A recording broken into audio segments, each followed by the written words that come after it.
Good afternoon, everybody. Welcome to Robots and Red Tape. As always, I'm your host, Nick Schutt here. Lucky to have Mr. Richard Threlkeld here with us today. Richard, how are you, sir? Good. How are you, Nick? Man, it's another day in paradise. Thanks so much for asking. Really appreciate it, man. Richard, if you don't mind, would you just tell everybody a little bit about yourself, your background, and kind of how you got here, man? What's your story? What do you do? So I'm a CEO of two companies, so two small businesses, Axiom AI and Valiant AI. And today we're focusing more on Valiant AI. So it's artificial intelligence in the healthcare arena, particularly for organ allocation. So I was actually born in Texas, grew up in Georgia, went to Georgia Tech. My undergrad spent about 12 years in the U.S. Army, about 5 years active duty. The rest was reserve. Then went and worked for the big boys. So Lockheed Martin, General Electric Research. I worked for Georgia Tech Research Institute. And then as I was actually started my PhD. I got cancer. So I got thyroid cancer, and it kind of tilted my life perspective. I wanted to give back somehow.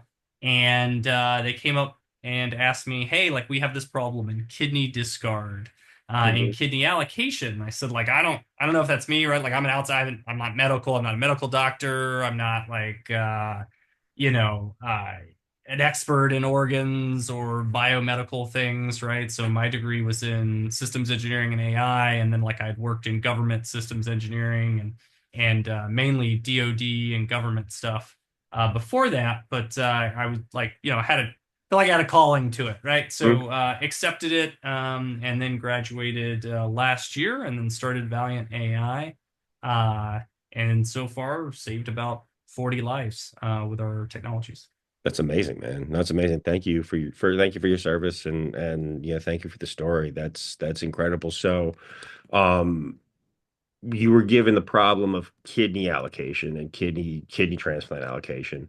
Can you just I would assume most people don't know what that means, or outside of like there's a list and we get and people call down it. But can you give an overview of kind of how that works today in this country, at a high level, and why is it so complex, Richard? Yeah. So, organ allocation in the US relies on a centralized waiting list, right? So it's managed by the OPTN, so the Organ Procurement and Transplantation Network. And there's many, many people involved in this, a bunch of stakeholders and people who kind of touch the system in different ways to serve different purposes. So you have OPOs, so Organ Procurement Organizations. So if like I went when you get your driver's license, right, they ask you, you want to be an organ donor, right?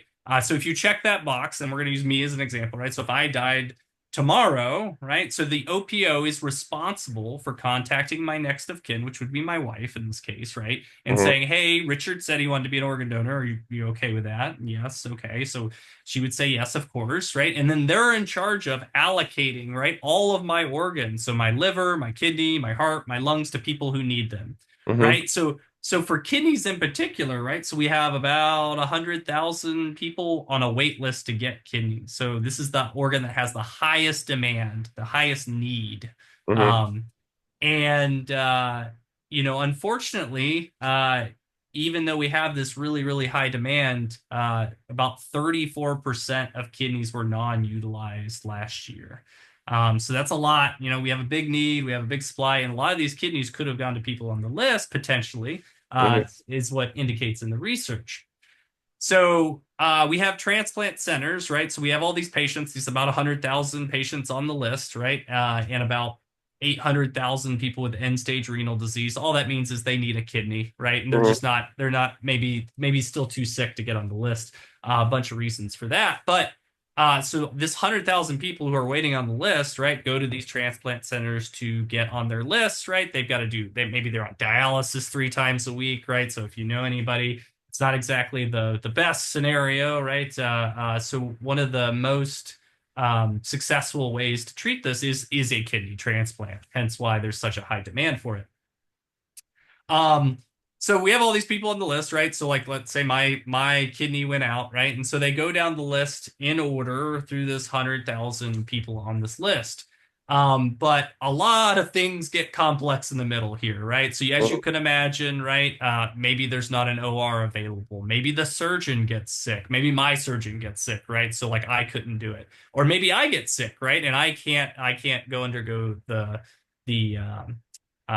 procedure to get a new kidney. And so this all happens in real time, but my kidney is still, degrades over time, right? So it's not Mhm. like it's not lasting forever. Of course. So, you know, they have to, the OPO has to go through and offer this to all these people. But even if you get a yes, right, it could turn into a no. And so like that's how kidneys can end up non-utilized. And then, there's complex algorithms that consider medical urgency, waiting time, compatibility, between a given donor and recipient. And then, we try to maximize this efficiency and this fairness and try to get the best transplant outcome. You consider geography, right? So, like, I'm in Orlando, right? I can get a direct flight almost anywhere thanks to Disney Mhm. World, right? Yep. Right. But if you're in, the middle of Wyoming, that's not the same case, right? So, Mhm. and like, again, over time, right, the kidney doesn't, the kidney's got a lifespan of, people can look at the research, but like 20 to 40 hours, you've got to get this thing into the next person, right? The Mhm. transplant recipient. So it's complex because demand's higher than supply, right? So we don't have enough organs for everybody, right? Each Mhm. year, and the list is growing and growing. The patients all have different needs, right? One kidney might not be the best for, number one on the list, but might be the right answer for the person who's 500 on the list, right? Mhm. And then, both, these OPOs and transplant centers all have different, different ways to deal with things and different rules. There's few standards that go across everybody that make them do it the exact same way. Mhm. Absolutely. So how many kidneys were on average are available on an annual basis? Do you know? Yeah, so I want to say they did about 30,000 transplants last year, but let me look that up and make sure Mm-hmm. Mm-hmm. are done. And I'm just kind of running backwards from it because I'm thinking if you said 34%. So yeah, so this is 26,000 in 2022. Yeah. So, So in 2022, there was 26,000. Assume 30% of the available organs did not get placed, right? yep. Which leads to, a couple thousand organs getting thrown away. Is that right? Like conservatively, I don't have an exact number, but these are Yeah, organs so that, so let's use rough math. Let's say yeah, 30,000 were done. That means about 9,000 kidneys were non-utilized, right? That's a lot. right. Absolutely, especially when considering that that's about 10% of the overall demand of the list right now, right? Yeah. Okay. And so you started a company you obviously you started a company to address this specific problem and so how does it work? How does your product work? Understanding that, there are thousands of organs that are being thrown away on an annual basis that could go in and help people, could get put into folks. Yeah, yeah. So we basically use the historical data, right? So fortunately the databases are pretty good, right? So they keep track of all the donors, where the kidneys go, and we just developed an artificial intelligence model. It's just basically math, right? So an algorithm to determine when a kidney is at risk for non-utilization, right? Mhm. And then the second model indicates who would most likely benefit from this given kidney, and Mhm. then how can we make it the most fair, right? We want to skip the least amount of people on the list. Mhm. So we actually offer it for free, which like if you want to go save a life, save a kidney, you can sign up on our website. You can go type in your information, ask for access to the model, Mhm. and it's free, right? So if you want to go save a life, right? Our product, what we do is we go in, we do an on-prem solution for them. So we integrate it into the software. So you're not typing in every single person, right? So Mhm. for time's sake, right, at the enterprise level, right, they like us to go in and build an on-prem solution for them. Right. Absolutely. And now all this is um now, what are some of the biggest inefficiencies in this process? And what are some of the ones that you think, and second part of the question, Richard, what are some of the big inefficiencies that you think people should be paying more attention to that they're not? Yeah, so there's a high variability between centers, right? So you can go on the OPTN website. You can look up the transplant center that you're registering to and watch like what's their mortality rate, meaning like how many people are dying on their list, how Mhm. many people are they accepting. You've got some choices as the patient. Standardization, right? So each OPO is not equal. All transplant centers aren't equal, right? So they all have different performance levels. You can look those up as well. Yeah, another big inefficiency is logistics. Unfortunately, sometimes they don't have access to real-time information and analytical tools to say like maybe it was better to just drive it, across the state than try to hop it on a plane, right? Get Mhm. it over. I know of some companies using some pretty cool technologies to try to use drones to transport, which is kind of Interesting. cool. That Yeah, is cool. interesting use of technology there to try to get after this logistics problem because most kidneys are actually on your commercial flights you fly on every day, right? So Wow. they put them down there, they put them in there, and they get shipped via commercial and come out Mhm. the other side. Yeah, man. But just like you fly all the time, people fly all the time, right? Delays happen, Yep. right? Yeah, all the maybe your flight gets canceled. Same thing. That kidney was probably going to save somebody's life, and now we've got to reallocate it, right? So these Mhm. happens. So these are big inefficiencies within the system. The OPOs are incentivized different than transplant centers, right? OPOs are trying to use every single kidney they can. Transplant centers, right, are trying to use the best kidney for their patient, right? So those are combative. Those are combative metrics.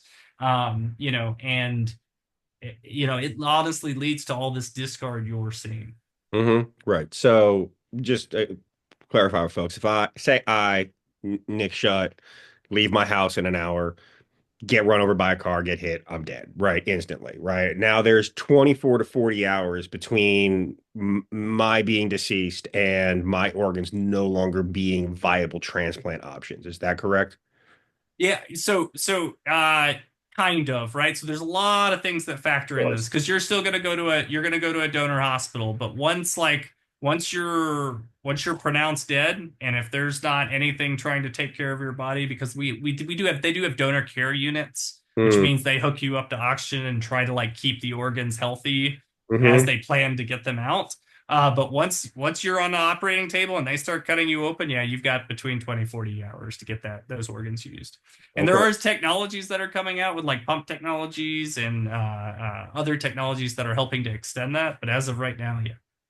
Absolutely. And then there's 100,000 people waiting for a kidney. So I say I'm deemed that both of my kidneys, because everybody has two, or most people have two, I should say, are Yep. both my kidneys are deemed acceptable. 20 to 40 hours, they need to be in somebody else, right? And in this process, 34% most recently are just not be of usable kidneys are not being used. Yeah, and I mean some OPOs, some areas of the country are hitting 45 to 50%. Okay. So I mean it's like like I said, there's a range across the country for sure. hmm Yeah, and so have they always been at this discard rate? No, so that's a great question. So this is the other like factor that blows my mind. So when I started like getting my PhD at Missouri University Science and Technology, the discard rate average was 21%. When And was so it? in that was 2020, right? Okay, So that was so actually so the in fall of five 2020. years, in Yep, 5 years we went from 21% to 34% discard rate. What correct. happened? Yep. Yeah, so it's a lot of the inefficiencies I just mentioned, right? So like you're trying there's kind of a combination of factors, right? So you have the inefficiencies, right? You have the high demand, right? So like the other inefficiency here is just if you doubled the amount of available kidneys, if the resources aren't available at the transplant centers for the surgeons, right? The Mhm. hospitals, the OR rooms, right? You could try some, but like transplant surgeons just can't start working 120 hours a week, right? So No, of course. so so you know what I mean. So like it's a push and flow, right? Of between the OPOs and the transplant centers. But still trying to find especially for these marginal kidneys, trying to find the right person and doing it in the right amount of time is really, really difficult, and they don't have a lot of tools to help them. Absolutely. And no, that makes sense. And so like and So again, using with the using the example, my kidneys are out there, and say again, you're the guy at the transplant center in charge of placing them, right? So, or where do they go from there? So for me, they go to a transplant center or to an OPO. Yeah, so great question. So they could go to a hospital, right? A local Right. hospital, but the OPO is still, the organ procurement organization is still responsible for allocating your kidney. So they're going Okay. to arrange for the travel to the transplant center. But the Mm-hmm. problem is so say, where do you live again? Where are you I'm out in of? DC area. Okay, so DC. So let's say the transplant, the most the best patient, right, with the matches the best is in Alaska.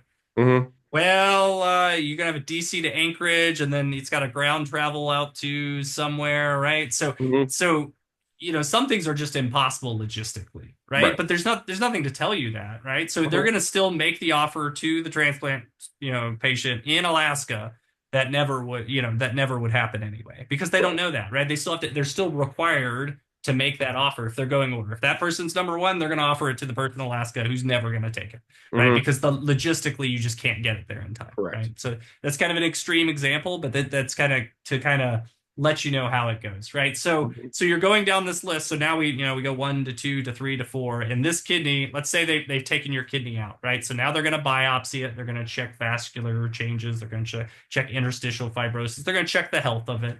Mm-hmm. And and so as we're cold ischemia is going along, right? So like the cells are dying still, right? So we're still getting Mm-hmm. necrosis occurring. And now, 8, 10 hours later, your chance to discard this kidney has doubled, tripled even from what it was. And you're healthy, you're young, Right. so you probably wouldn't have a problem. But if you're, a 65, 60-year-old kidney, yeah, you're probably just guaranteed that this kidney was going to be thrown away. Right. And so, the other flip side of this is to, for a kidney, let's not as a society and as a system use a kidney and start pulling these kidneys out and paying all those transplant, surgeons still have to go in and take that out, pay for it all if it never had a chance to go into anyone anyway, right? So like the other way people are thinking of using AI is maybe I die, right? And except Mm-hmm. I'm 70 and did a some overdose on a drug, right? And my Yeah. kidneys are wrecked, right? They're Mm-hmm. never they're not coming back.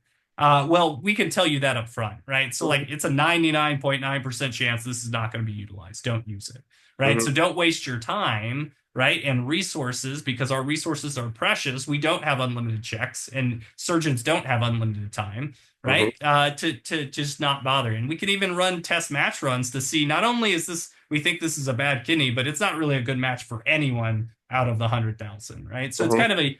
kind of a balance to use of this, Right. right? So let's say we did see a match. Let's say we got number one on the list. Great match. It's in Virginia, right? Mm-hmm. So they're gonna go in. You're gonna go to the OR. They're gonna cut you open, and maybe it's possible they use multiple of your organs. That's absolutely possible. So they're gonna take out every organ that is able to be allocated Mm-hmm.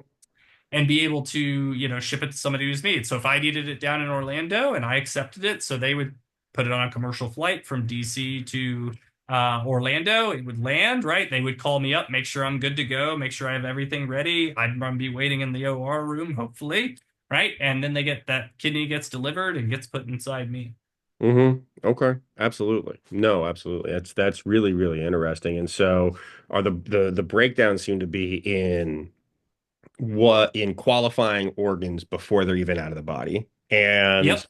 and where and how do you most efficiently and fairly place an organ with somebody. But also it sounds like there's like while obviously the list is super important and like time on the list should of course be a part of it. It sounds like there's like if you're gonna if it happens to me and you're gonna call the person that is logistically there's just no way that they're ever gonna get it, and you're gonna waste the precious time that you have talking to people that are or asking people and offering it to them, even though there was no way they were ever going to say yes. That just feels like it just feels incredibly antiquated, I guess is the word I'm looking for. Yeah, and especially if like you know, if I'm number one on the list, I'm most likely going to get a ton of offers, right? Hmm. And so like if I'm going to say no to you anyway, right? You would think that, especially for like marginal type of kidneys, that they would have a special allocation path, right? That maybe they offered to somebody who's, number 99,000 on the list, that's it, and give the patient the option, because the patient should have the option, right? So can you take this, maybe it's not a perfect kidney, but maybe it gives you, 5, 6, 7 years of life, Hmm. right? And you're 75, maybe you get a good candidate, but let the patient decide, right? Yeah. Or you could be on the wait list for another 6 years, Hmm. right? And Yeah. never get it anyway. So, Hmm. it's very complicated from that point of view. Hmm. And then you mentioned fairness, which is a good one, because I always use the extreme example of, like, so you've been waiting 5 years, which is very common, right? For Hmm. waiting for a kidney on dialysis 3 times a week, right? And so OPOs can do what they call open allocation. So if so much time has passed, or for whatever reason they think that the kidney is at risk, right? So our algorithm helps them with that these days now. Hmm. Uh, that they can go open allocation, which means put it in anyone. Like, it's try to send it to people who you think, just to try to save this kidney, right? Hmm. And so that's kind of saving efficiency, right? Because we're trying to get people off the list, right? We want the list to be zero, right? We want to save as many lives as we can. But like you said, it's got to be fair too. And so, like, fairness, we usually say, so like if I just got on the list yesterday, you've been on for 5 years, and I get the kidney, right? I got the kidney because somebody open and allocated it. Is that fair? Well, most people would say Situation. no, Depends on the but situation.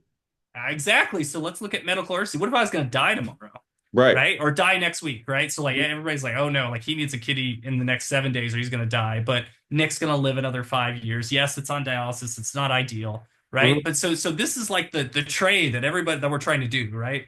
And so it's not like I came up with it. It's not like this. So society, like, we've created algorithms to try to do optimal allocation in that way.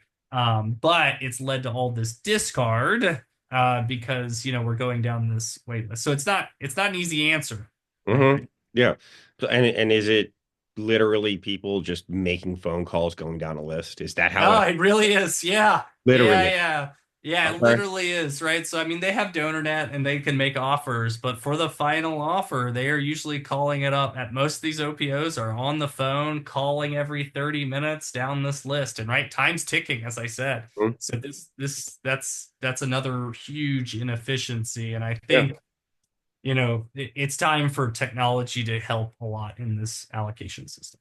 I completely agree with you. And then also, you look at, um, yeah, I mean, you talk about resource allocation, right? Yeah, I mean, there's a finite number of people that can be on dialysis 3 times a week in this country. We have a finite number of resources allocated to, dialysis machines and dialysis availability and things like that. And so, getting people off the list, even if it's only for 5 years, 10 years, because you're able to get a kidney in them, frees up resources in other ways, right? And so, how does your, and you know,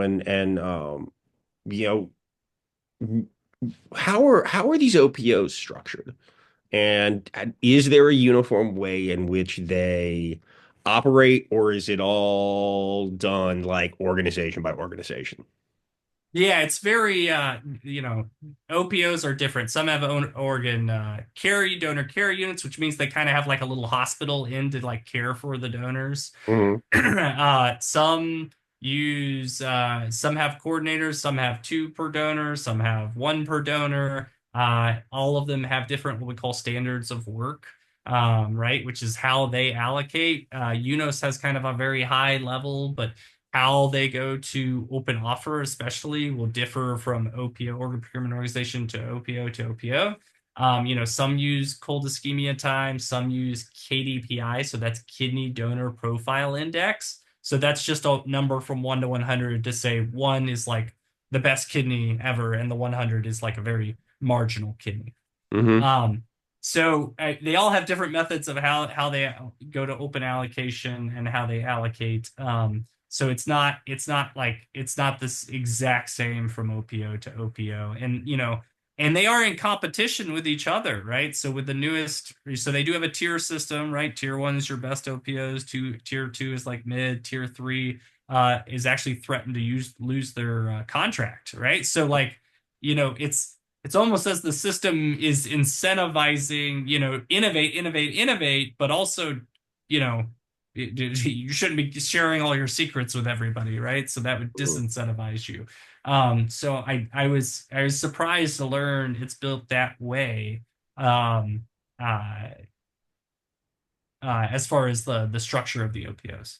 Okay. How do they compete against each other? Yeah, they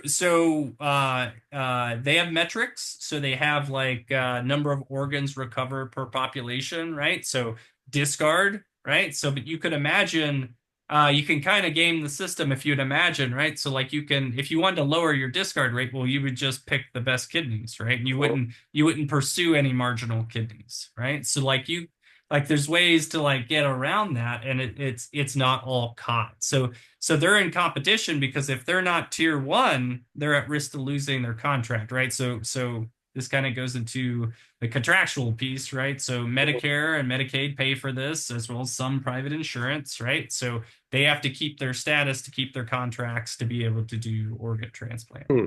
Interesting. And so do you think the discard rate increase has anything to do with like lowered organ acceptance because of the business side of it? Yeah, yeah, it's hard to say it isn't a factor, right? Mhm. I mean, certainly they are, on the transplant center side, they're incentivized to maximize patient outcome. Well, so if I'm a stakeholder, you can't, you shouldn't punish me or think poorly because I'm thinking in my best interest, right? That's naturally Mhm. what the system has done, right? So if you're trying to get the best patient outcomes, well, guess what? You're only going to take the best kidneys. Mhm. So, it's surprising to see some of the incentivizations that way. Yeah, absolutely. And how do they yeah, how do they make the decision? And how do you rate the quality of an organ before it goes into somebody? And like what do you like and are you all like and also are you rating it for like like donor match as well as just viability match, or are the ratings viability match and then like the donor piece come like the match to other folks come in? Because I would assume that there would be cases where either somebody has like it's a perfect kidney, but they have like a rare disease or something, or there's something like, or that's a rare, I would assume blood type is involved in this. Like I would Mhm. like, or there's a rare blood type, and so that's only gonna, fit 8 people on the list or something like that, right? Like, can you speak on that a little bit? Yeah, so I will clarify, I am not a transplant doc and No, not a no, medical no, doctor, no. I right? So just I do no, want to say it that way, but yeah, I can still answer the question. So this is yeah. like the knowledge gained through interviews and through like looking at this for half a decade here. The Mm-hmm.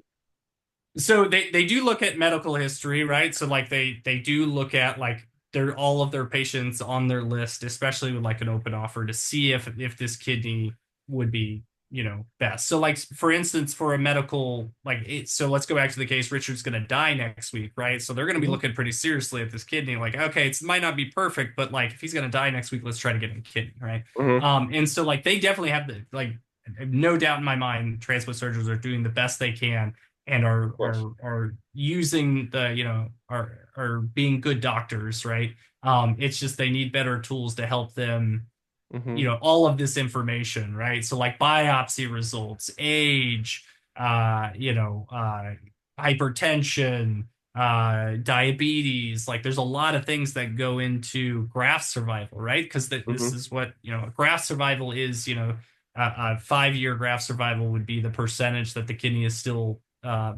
surviving and good after 5 years. So you wouldn't have to go get another transplant. And so Mm-hmm. they look at these, right? But sometimes they have to do the math in their head. Some use some like I'll call it Excel tools. And this is just based off interviews that I've done. But man, there's such an opportunity for tools to have that already done, right? They might be trying to make this decision at 2 a.m. in the morning, right? Or it might be 2 a.m. and this is the 14th hour of their shift, right? And they're having to try to make this decision. Man, would it be nice to have a tool to help them do that? And that's what we're bringing. Absolutely, man. No, it's an incredible mission. It's incredible that you did it. And so now you guys are, you guys are coming in when after how long or how long is a kidney available and viable before your algorithm can come in and like examine it compared to just the standard list that they use? Yeah. Yeah, great question. So we can do it from the very beginning, right? So like some people are seeing, like I told you the scenario where like this kidney isn't gonna, a 99.9% chance it's not gonna be used. We ran a test match run. Nothing's above a couple percentage points. Like this is going to end up not utilized. So don't wait, Mhm. maybe don't waste the resources, right? That's one tool you can use, right? And then, so this runs all the way during like donor care, right? So creatinine can change, right? So think the KDPI can change throughout time, Mhm. can get better. Some can get worse depending on donor care methods. And then like once it's out of the body, right? So we're tracking the time, we're tracking biopsy results back. Maybe we think we have a really good kidney and we get biopsy results back and it's, won't work for anybody, but we Mhm. can tell you that immediately. We're like, hey, like you should try to put this in somebody because nobody's gonna, it's 99% chance it's going to be not utilized, right? So Mhm. you already took it out. You already did the resources to take it out. Don't wait further. Don't follow the list exactly, right? If it's a 99.9% chance it's not going to be utilized, go ahead and open offer. Mhm. Absolutely. No, of course. Yeah, yeah, yeah. No, and then what logistical challenge? We already touched on this a little bit, but what are some of the logistical challenges that are associated with it outside of, outside of like physical distance? Like, what are some of the other ones, and what are some of the other difficulties that, can come up from getting it from A to B? Yeah, I mean, so sometimes you get damaged, right? I mean, so these are, these are being shipped in containers, right? And so like the more secure the box is good, and the more you can do, put it on pump, you can like have additional technologies, but that also raises the price through the roof, right? Mhm. So like there's this kind of natural ebb and flow of transportation. Distance is one, but also timing, right? So if you're trying to get a kidney out the door on Friday night at midnight, right? Like good luck getting it on a flight till the next morning, Mhm. right? So like time is a factor too. Yeah.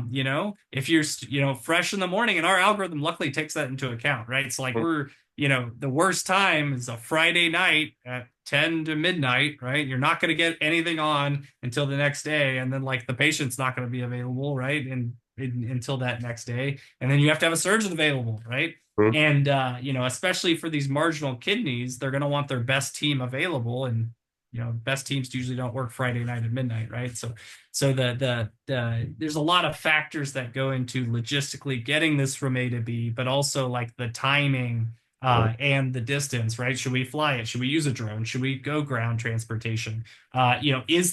Is an OR, is an operating room available? Is the surgical team available, right? Mhm. And then, by the way, so like not one surgeon takes out every organ, right? So like there's a renal team, there's a heart team, there's a lung team, right? And so Mhm. you're trying to, get all of these people, sometimes 20, 30 people like across all these organizations together at one time to get these organs out to save these lives all over the United States. Absolutely. I mean, there's a lot of logistics, a lot of coordination. And do you help with all the pieces of that or just some? And Great. go Yeah, ahead. great question. Yeah, so we just touched the cold ischemia time, right? Which is tracking the time that this organ's going to be out of the body, because we know that's directly correlated Mhm. to not being utilized. Yeah, absolutely. Do you plan on expanding into to kind of sitting in that entire process and Yeah, great question. So my dissertation actually was on the whole thing, right? So we ran a okay. simulation that includes like the logistics, like it acting as like following it from like, so again, like I die, following it from the donor hospital to the OPO, getting cared for, traveling, whether, what is the best way? Is it air? Is it drone? Is it ground, right? And to help Mhm. those decision makers make that to get the most probability of saving somebody and getting somebody off that waiting list. Yeah. Yeah, so that's where we expand into, and Mhm. I'm pretty transparent about that. As far as that's to have a tool like that would be really, really powerful, but also requires a lot of people to work on their data, right? To get that an API Mhm. applied programming information or interface to be able to transfer data in real time. So like not only at the national and the bureaucratic level, right? So like they've got to figure that out as well, Yeah. to be able to share that data and share it securely, right? And Yes. encrypted. to be able to enable like a real-time digital twin of the organ allocations. Yeah, no, absolutely. And I mean, and obviously you have to be very secure with that data. It's all HIPAA data. It's all personal information that is all medically related and that has different data standards than, other things, right? HIPAA is I mean, I get to deal with that a lot also, so I understand. And then, what kind of impact have you made as far as reducing waste and saving lives so far? Yeah, yeah. So one of our OPOs, so what we do is we look at these kind of high risk kidneys that they've used before. That's kind of where we target, right? So we don't use this on all kidneys because like if it has a KDPI of 10, which means it's a great kidney, most likely it's gonna be successfully transferred or transplanted in someone. But these high risk kidneys. So one of our recent customers had a 9% success chance for these high risk, and within 2 months they were hitting 35% success with these marginal kidneys.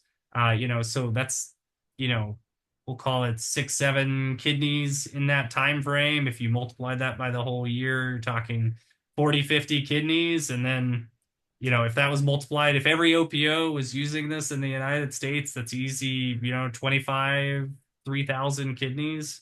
And I think that's very doable. And that's so just to be clear, going back to earlier, that's a third of the waste that you think you can target uh Yeah, to start with. Yeah. to start with, right? And how many you don't have to answer this if you don't want to, Richard. How many OPOs are you deployed at now? Yeah, so we are no, I'm happy to answer that. So we are in four right now. So there's 56 total. There's four, Mhm. and then we're expanding to two more within the next 2 months. And so we started September of last year, so this has all occurred within about 6 months. Okay, so in the last 6 months, you've saved 40 lives, you said 40, 50 lives. Yeah, about yeah. So you found homes for 40 kidneys that were going to get thrown away in the last 6 months that are now in people that are now no longer on the list, no longer on dialysis, taking the strain off the system. Yes, sir. Dude, that's amazing. That's amazing. That's absolutely amazing. Congratulations. That's really, really exciting. Especially when you look at, frankly, how small the test sample is. I mean, from what you're doing, not just from a like numbers of centers you're deployed in, but how you're only doing one very small piece of the process and working with I forget what the exact terminology is, but let's say like kidneys with a low transplant probability. Um, that's fantastic, man. No, that's fantastic. And what as you speak with all of these OPOs, what are some of the challenges that you are facing, you and Valiant are facing as you go in and have these conversations with folks? Yeah, I think they're definitely seriously worried about the regulation around it, right? So like artificial intelligence is new. It's I'm gonna put quotations new. It's just math. It's just an algorithm. By the way, algorithms are used all over the allocation process already, right? It's used to create the allocation list of who's number one and who's 50,000, who's 100,000. Hmm. It's just math at the end of the day, right? We're using historical data to be able to use this, but they're concerned with open allocation. They're concerned with using, something different, something innovative, right? And fortunately, some of these OPOs are willing to take the risk, but I think a lot of them just stand back and wait naturally, right? So like not everybody's risk accepting, right? There is definitely some risk in using it. The model can get it wrong, but as we've seen it save a ton of lives. And if and at the end of the day, the human's still making the decision, right? We just want all the information in front of them to make the decision. So like these OPOs again, they've got like 10 tabs open, right? And Hmm. they're trying to allocate it. They're trying to take care of the donor, right? They're trying to ensure that like the organs are going to be the best they can for the given patient. So it's definitely a high stress environment if you ever sit in an organ donor center or organ care center. Um, And and they're trying to allocate, they're on the phone, right, trying to make calls after calls and calls because they're trying to do their best to save a life as well. And from our standpoint, our biggest thing is the data.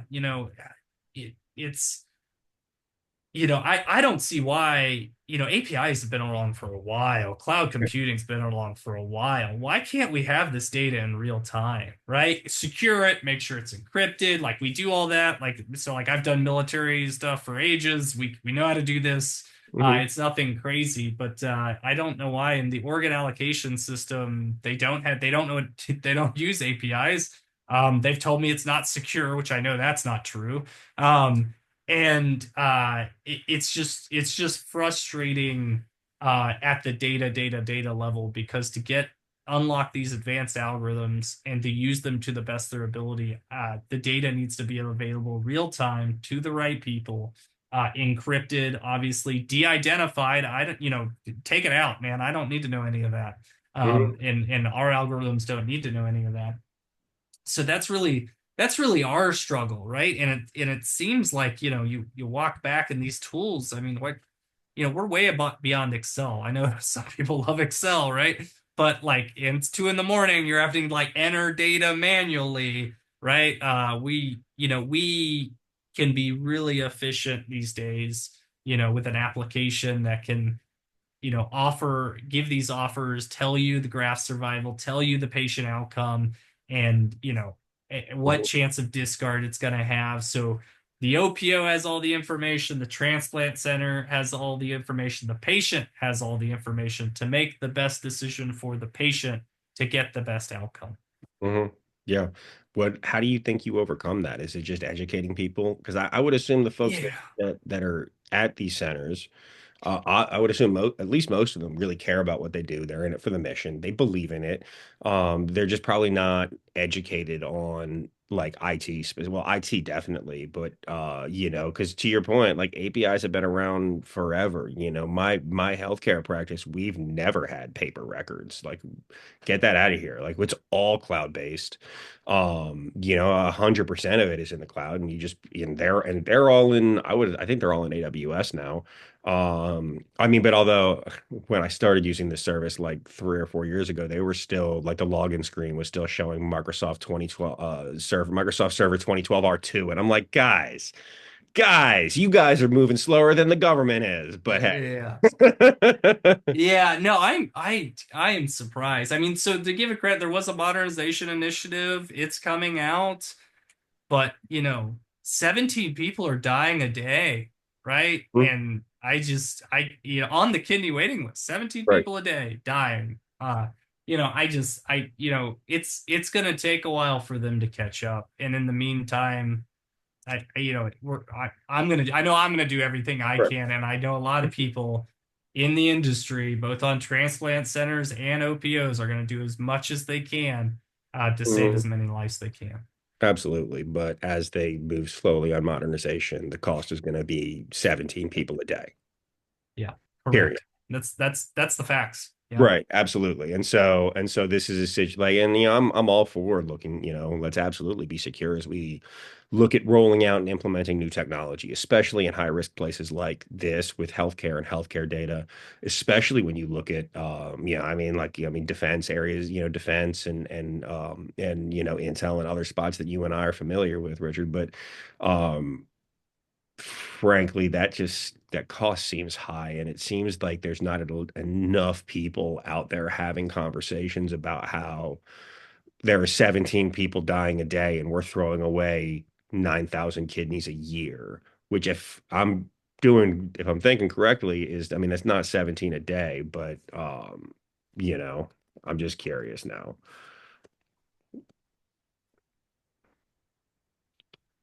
Is what we're throwing away 25 a day?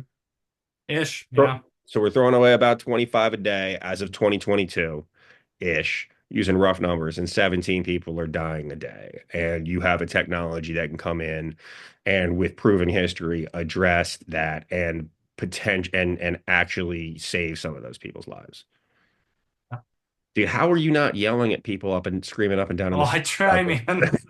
I this? try. I try. And don't get me wrong, AI has its limitations, right? No, of course. It can get it wrong. Of But course.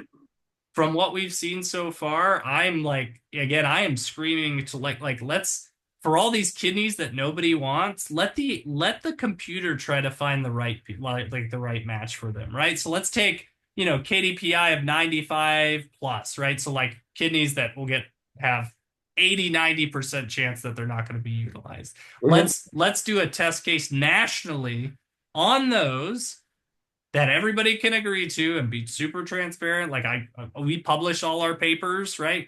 We're not, it's not a mystery how we do it. And let it be tested. And if there's other algorithms, let's test those too. But like, let's agree that 17 people dying a day is not the answer when we have all these kidneys that are not being utilized. Like there's gotta be a better way. Yeah, man. I mean, I applaud you. I applaud you for going in and doing this. As you look at implementing it nationwide, like again, what do you think? So, what do you think the roadmap is, and how do you think we can go about, attacking this problem in a substantive way? Yeah, so I'm gonna like hit data first, right? Data, Please. data, data, data, right? So like the key to a lot of artificial intelligence algorithms is having a good metadata understood, a foundation that everybody uses. And this isn't unique to medicine. Yeah. Medicine has some metadata. It's just adopting that and using it across the all the tools, right? And so, that I think can be done. I think uh, you know, as part of the modernization, AI's got to have a piece of that, right? And we've put recommendations such as what I just said out there to see if they're willing to take it. I think we're as a government as a whole, right? We're in a transition period that will occur, and then nationwide, yeah, I'm just trying to talk to every OPO, right? And some of them, most of them are willing to do it. Some are like, okay, let's wait and see, right? And but some of them are like, don't, I'm busy now. Let's let this be the third quarter thing, right? Mhm. And that's just because some of them are, already doing electronic medical records, right? They only have so many resourcing, right? Naturally. Um, and then some are willing to jump on, right? So to give them some credit, some have, and my job is to keep just going, telling them, and even if they say no, like, hey, like I'm going to show you more data, Mhm. Right. consider it now, you know. Mhm. And so that's really what I'm doing. I think I'm again, go use it today. If it's on our website, valiantai.co, right? Go on there, just submit a form, right? So like we can't be open because everybody would just start, might DDoS it to death, but Yeah. right. So it's behind a username, right? So it's behind a username. Put in some donors, save and see if it's useful. Save a kidney, right? So like we offer it for free if you want us to come and integrate it completely on your on-prem. We are going to move to a cloud solution, right? That makes sense. A lot of people think that like it's going overseas, the data is going to go overseas. It's going to sit right next to my military servers here in Yep. Orlando, Mhm. right? Under the same security metrics we have for our military data. So, it's not like we're hooking it up that it's going somewhere else Yeah. to be able to access that. So like that. So that's kind of our ideal future and how we're doing it nationwide. The second thing is like our product is tailored for the OPOs, but a lot of transplant centers and surgeons have expressed interest, right? We're going to make a phone app, right? So if it's 2 a.m., you can just bring that up, look at an offer, see that percent graft survival, see how that patient outcome is going to be. And we give a you're the 9 out of 10 dentists like approve Mhm. of this, right? So it's essentially the equivalent, right? So we give you a number 90, and what that means is 90 transplant surgeons in America would agree for this given donor and this given recipient, right? So Mhm. it kind of gives a check, right? So Yeah. check to your own like assumptions and like maybe it's 2 a.m. and I'm exhausted, right? And at least I Right. can go, okay, 9 out of 10 surgeons would accept this offer. I'm pretty safe to accept it, even though it's a marginal kidney, right? Yeah. Yeah. So it's just another tool that they can help them, but it's easy. It's trying to, present that information. And then on Mhm. the OPO side, trying to get those really marginal kidneys offered up to the people who need them as fast as possible because right now they either have cold ischemia time, which means they're waiting, right? And they're waiting for a biopsy, they're waiting for additional information. But now at least they can have a number. If it's a 99% chance to be non-utilized, go ahead and try. Right. Go ahead and try to put it in anyone you can. Yeah, because at Yep. this point it's going to get thrown away otherwise, right? It's going in Correct. the trash anyway, and Yep. you may as well Try to use it. it Yeah. may as well like yeah, that's wild, man. How do you see the organ transplant space and industry changing over the next 5 to 10 years? And then Yeah, yeah. So demand's going to keep going, right? So like I kind of touched a little bit on this earlier, but like there's this 100,000 people on the list, right? But there's this other, depending on who you ask, like 800,000 to 1 million people who have end stage renal disease. So when people think the waiting list is 100,000, that's like the tip of the iceberg. The problem's like 8 to 10x bigger of people who could use transplants. So if like Mhm. that waiting list went to zero, we would just replace it 8 to 10 times, right, with these Right. people, right? So there's a lot of demand here, right? And so even though, there's some cool stuff in Xeno, meaning like they're trying to grow, organs on animals. Hmm. There's some really good perfusion technologies. What perfusion is just like you pump different liquids and into the kidney to try to make it last longer. So there's some cool pump technologies that are being introduced. And then, I hope we can solve the infrastructure and data side to kind of unlock these artificial intelligence models that are really, really good and proven already to help. Yeah. Even though they might not be perfect, they're already helping and saving lives. And to be able to get that in everybody's hands that can use it. No, but I also, and correct me if I'm wrong, isn't it that the more data you feed to it, the better it'll get? It does typically. Yeah, That's correct.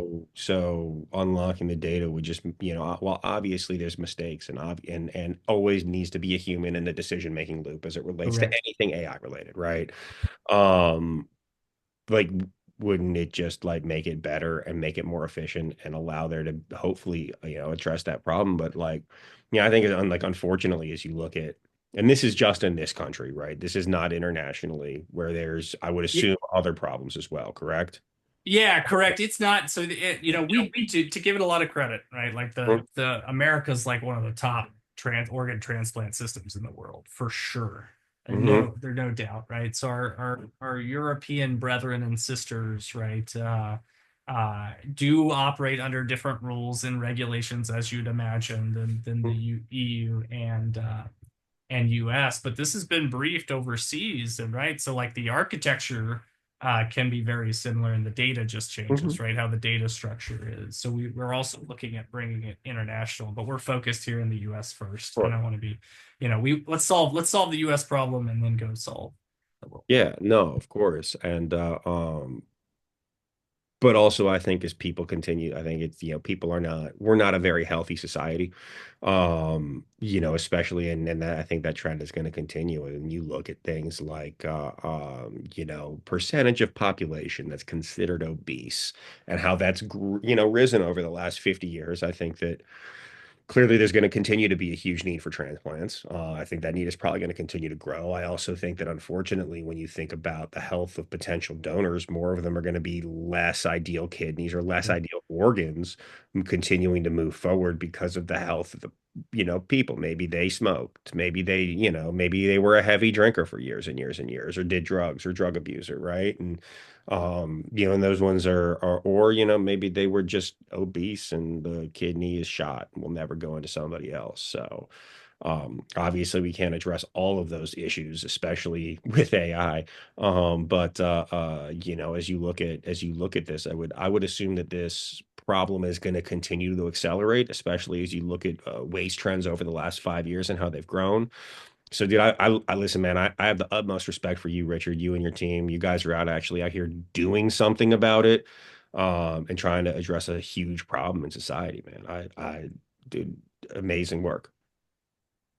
Thanks, Nick. Yeah, it's sort of like, people come and say like, what if you're creating this business and what if the government just comes shuts it all down out of fear of AI? And I was like, look, I already won, right? Like we saved 40 lives. Like I've won, man. And all, Mhm.